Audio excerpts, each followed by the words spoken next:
bring them sounds at one time. I'm up early in the morning, to get the skrilla. Blue face pillar, the blade dealer. Make a nigga forfeit, cause I'm the realest. Niggas talking short shit, I need a million. Big stepper, yeah, bitch I be steppin'. Coolin' kit with the flip switch, bitch that's the weapon. No drama.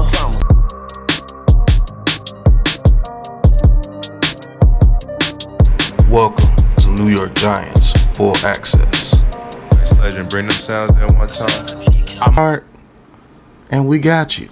And that's it, man. Go purchase Big Pat Sports Talk merch and support the family, man. And welcome to Big Pat Sports Talk. Thank you for your support. I think Michael Penix will end up in a good spot. And once they see him throw a couple days in practice, the starting quarterback's going to go, this is crap having him around. Because, it's special when he throws the ball. There are things he needs to clean up and what he does, but just physically throwing the ball, he's good short. He can throw it down the field. He's got a tremendous. What's going on YouTube, Instagram, Twitter, all platforms? Welcome to another episode of New York Giants Full Access with your boy Big Pat Sports Talk. And today we're going to be talking about, could Michael Penix Jr., if drafted by the New York Giants, let's say at pick 6 or we trade down, any way possible to get Michael Penix Jr., we could trade back up in the first round, could he be the new franchise quarterback for the New York Giants? What about Michael Penix would make the fans believe that he is the next QB for the New York Giants to take over from Daniel Jones? They let Daniel Jones go after this year. We got Michael Penix on a rookie contract. We get some receivers here. And could Michael Penix be that guy? Now, we're going to listen to Mr. Phil Simms talking to Pat Leonard about Michael Penix Jr. and what he thinks about him. So, I'm going to let you guys listen to what legend quarterback, Giants quarterback Phil Simms says about Michael Penix Jr. And then I'm going to chime in afterwards and tell you what I think about MPJ as the next QB for NYG. So let's listen to him. I think Michael Penix will end up in a good spot. And once they see him throw a couple days in practice, the starting quarterback's going to go, this is crap having him around. Because, it's special when he throws the ball. There are things he needs to clean up and what he does, but just physically throwing the ball, he's good short. He can throw it down the field.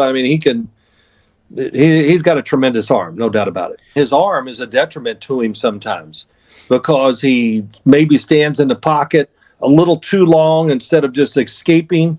And then no matter what the window is, he's another one. If it's a 1 foot window 30 yards down the field, he goes, well, I'll throw it there. And it's his confidence is incredible. And so he is the guy, he could go in the first round. I don't know where. And if you told me he's going in the third round, I said, okay, that's the way it's going to be. The injury, all the years in college, doesn't maybe move around enough for a lot of people. But that was probably one thing that caught me, Pat. When I did watch him, I go, wow, I didn't realize he kind of pulled the ball down and moved and ran. It was more than I thought. So that kind of eased my thoughts about some of the things about him. When you really can throw, sometimes you just stand there and you just go, I'm waiting and something's going to come open, then I'll just smoke it in there. So he's interesting. If you like to really throw the football, then he's the guy to go get. He's one of the guys. So, as you heard the great Phil Simms, he's actually intrigued by Michael Penix Jr. Going high in the draft, and he's actually pretty fond of him. I do believe he's one of the best. I think he's the best quarterback in this draft if he's protected. Now, Phil Simms, he mentioned a couple of things that I've said about Michael Penix Jr. Previously, that he's way more athletic than people give him credit for. Like, people act like this dude is a statue and can't move because he's a pocket quarterback. That's not true. I've seen him escape. I've seen him run around and make plays. And I've seen him get out the pocket and make plays with his arm. Is he going to do it as much as a Caleb Williams or a Jaden Daniels or even a Bo Nix or a McCarthy? No, but I think he could be just as efficient in doing it. And I truly believe he's the best pocket quarterback in this draft class, and it's not close. So, if the Giants get our offensive line issues fixed, I wouldn't mind Michael Penix. So let me get this out there. If they take Michael Penix, I'm not going to be mad. I'm actually going to be pretty excited if they do get Michael Penix Jr. because I do believe he's the best quarterback in this draft. And I believe he fits us the best. We'll talk about the first thing. We get our offensive line issues fixed. First and foremost, the obvious. Evan Neal's going to have to play a lot better because it's been reports that Evan Neal is the right tackle. He's not moving, and they're giving him his chance, which they should. They invested a lot in Evan Neal. So shout out to the Miz and everybody else that's like, man, you crazy if you give up on Evan Neal. And it's not that people like my brother NYG are giving up on Evan Neal. I just think that we just think that he would be better at left guard because I think he plays better on the left side. But time will tell. But that would be my first, I'm not going to say issue, it would be my first question. What are we going to do for Michael Penix blind side? Because if we can't protect his blind side, he already has an injury history, which is behind him. He had a clean bill of health at the combine, but he has a lot of trouble. He's had lower leg injuries, shoulder injuries, and if he's getting hit like that, like how Daniel Jones was getting hit, who knows if those injury woes creep back up? That will be my first concern. My second concern, if we do take Michael Penix in the first round, because more than likely we're going to have to take Michael Penix in the first round, do we have the receivers to support Michael Penix's arm? I'm going to say yes, because Slayton is a deep route runner. Hyde runs deep. He doesn't have a problem throwing it in between the hashes. Wan'Dale Robinson would be good. I believe Darren Waller would be good. Hell, I would even think Hodgins would be good if we didn't get a number one receiver in this draft coming up. See, the thing about Michael Penix is if we have him protected, he will give our receivers those 50-50 balls to see if they can come up with those 50-50 balls. That deep dig route that DJ struggles to throw, Michael Penix does that in his sleep. His arm talent is tremendous. He has an arm built for the NFC East. It doesn't matter if it's cold, doesn't matter if it's rainy, doesn't matter what it is. He has the big enough hands to hold on to the ball, and he can rip that ball anywhere he wants to in any weather. Inclement weather, so what? That's another reason why I would pick Michael Penix over any of these other quarterbacks. I truly believe that kid is built to play in the NFC East.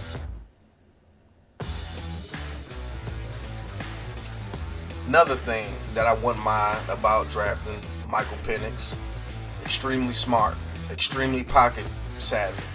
His pocket awareness is very, very good at the college level. Let's get it straight. It was very, very good at the college level. But man, when you watch that kid in the pocket and he has a pocket to operate, zoop, zoop, zoop, zoop, zoop, zoop, zoop. It doesn't matter where you want him to throw the ball. He could be rolling to his right, turn around, throw that ball with that left hand 70 yards. That's the type of arm talent that kid has. You need a dart across the middle of the field before that safety breaks on it. He can do that. You need that out route to be thrown on the line to where that DB can't undercut it. He can do that. You need that comeback route immediately because the DB's on your receiver's back, but you need that ball to be zoomed in there before he gets there. He can do that. Seam throws, oh my goodness. If Darren Waller has his head straight and he comes back, I think him and Darren Waller could be best friends.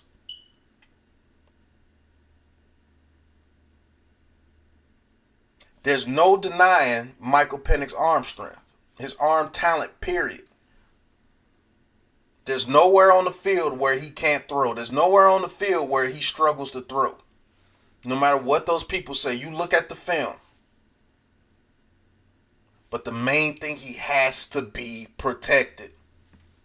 We cannot allow people to get into his face from the offensive line in the middle of the field, the guards in the center, allowing people to come straight into his face. Can't do that anymore. Evan Neal, I don't know what you need to do, but if we draft Michael Penix, you're going to have to step up, man. There's either that or you're going to get him killed. Because he's going to need that blindside protection, especially from the left. And so you're going to be seeing the number one defensive ends now. You're going to be seeing Michael Parsons. You're going to be seeing Lawrence consistently. You're going to be seeing the ends from the Eagles. Every top defensive end is going to your side now because now they get to work on the blind side from your area of protection. See, that'll be the only issue I will have drafting Michael Penix. It's Evan Neal. But Michael Penix as a quarterback, I do believe you give him some training, he will be better than what Daniel Jones is for us right now. Because of his arm talent. He has an arm built for the NFC East. And if you protect him, he is the best quarterback to come out in this draft. And I don't care what nobody says. It's not Caleb Williams. It's not Drake May. And it's not Jaden Daniels. You have a legitimate foundation for Michael Penix Jr. He will turn into a star.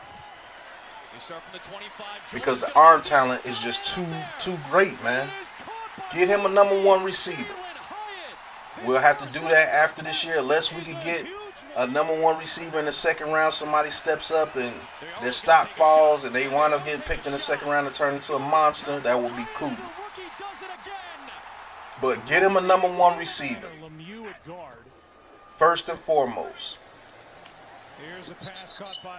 Two, we got to make sure this offensive line is straight. Really, the offensive line is number one, the receivers number two, but we worked on the offensive line this offseason. I do believe we will be a lot better. But you get this offensive line straight, he can work with some of the guys we have now. Heck, a lot of quarterbacks can work with some of the guys we have now because we'll be able to get better schemes. Former Giant, New Jersey native. Now, Giants fans that just crave the deep ball, pause. Throw it deep, throw it deep, throw it deep, throw it deep. This man won't hesitate to throw the ball deep. If he gets time and he sees Hyatt get a little bit of a step, it's going to be on him. It's going to be on him, man. Because that's what he did at Washington. Those deep dig routes, those deep post routes, those post corners, those fly routes, those comeback. He did all that at Washington. And you want to talk about exciting? He will make it exciting for the New York Giants fan base. He would. I'm not going to hold you.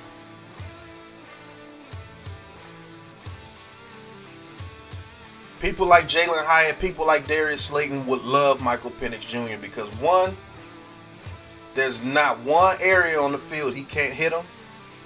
And for two, I believe he will give them a chance on those 50-50 catches, and let's see if they can prove it. Darren Waller, back shoulder throws. Hodgins, back shoulder throws. Now, does he give you the running ability of Daniel Jones? No, he does not. But let's not act like this dude's a statue and can't move. He's the type of guy that can pick up those 3rd and 8s and it kills you. Because now you know this dude has another set of downs to work to destroy our defense.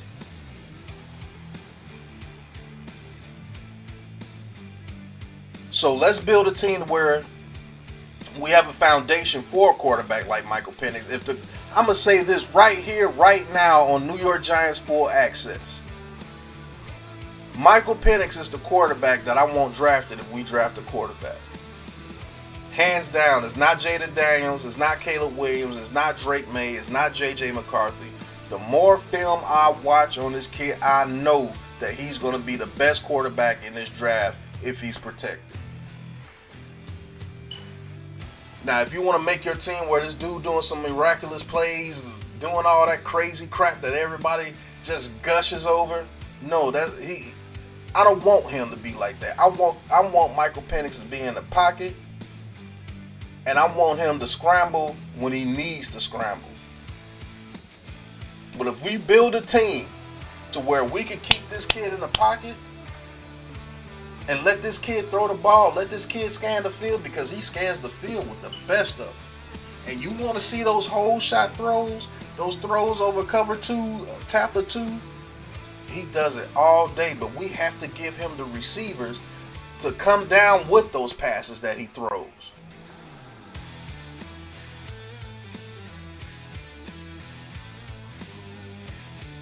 So should the New York Giants take Michael Penix at 6, I still want a top receiver like Neighbors or Romo Dunze or Marvin Harrison Jr. Some miracle he falls. But if they pick Michael Penix, I'm going to be as excited as if they did pick a receiver, because I know if we block for that kid, he's going to change the trajectory of this franchise. He's going to change the way you look at the New York Giants offense. Because that kid, he could throw that ball with anybody, bro. He could throw that ball with anybody, man. When you watch him at Washington, man, watch how he lead anticipation throws. That's what you complain about with Daniel Jones. You ain't going to complain about that with Michael Penix. I'll tell you that now. Anticipation throw, that dude throws with some of the best anticipation I've seen in a long, long time. He's like Aaron Rodgers when it comes to those anticipation throws. And Jordan Love does it really, really good too now, man, learning from Aaron Rodgers. But you give Michael Penix a year or 2 with some protection, you want to see some amazing throws? Draft him. Don't be scared off about what these media people say, oh, the injuries, man. That dude's had a clean bill of health for 3 years now. Don't be fooled about them saying he's a statue. The dude can still move. Not like he did at Indiana, but he can still move. He can still get out the pocket. He can still escape pressure. And when he escapes pressure, you better be on your P's and Q's if you're in the secondary, because it's coming. And he's just built for the NFC East. I know it. The more I look at this kid is built for inclement weather. Snow, rain, wind. It don't matter. He whips it through. Man, I'm telling you, his arm talent is ridiculous.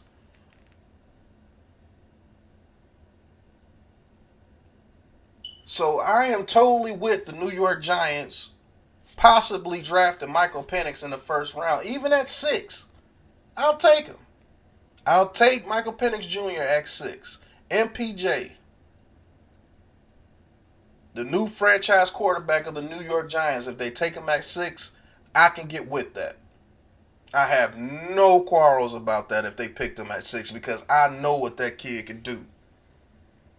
And he will be better than any of these other quarterbacks if he's put in the right situation and protected.